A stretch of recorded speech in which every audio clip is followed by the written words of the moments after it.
আজ তো Sunday, Sunday মানেই হয় চিকেন নয় মাটন। আজকে চলে এসছে চিকেন মহারানি। আজকে রান্না করতে চলেছি চিকেনের একটা স্টেপ পাতলা ঝোল, আর কিছুই না।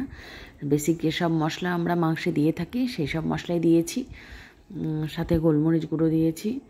এই এই আর কি, যেমনভাবে আর কি মাংস রান্না করা হয় তেমনভাবেই করেছি।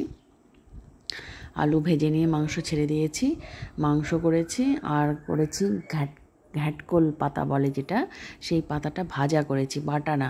এর আগে বাটা খেয়েছি, আজকে ভাজা করেছি। আর এই দেখো টক দইও দিয়ে দিলাম, লেবুর রস দিয়ে মাখিয়ে রেখেছিলাম, আর তারপরে আবার টক দইও দিয়ে দিলাম।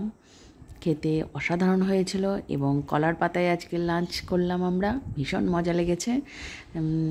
ওই ঘ্যাটকোল পাতা ভাজা আর স্যালাড, আর ছিল চিকেনের পাতলা ঝোল, আর ফুরফুরে সাদা ভাত ছিল কলার পাতায়, একদম সবুজ, গাঢ় সবুজ কলার পাতায়।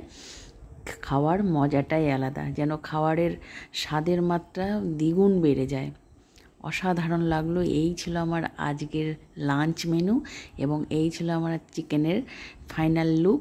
কেমন লাগলো বন্ধুরা? ভালো লাগলে প্লিজ পাশে থেকো এবং লাইক, শেয়ার, কমেন্ট করো। আজকের মতো বাই।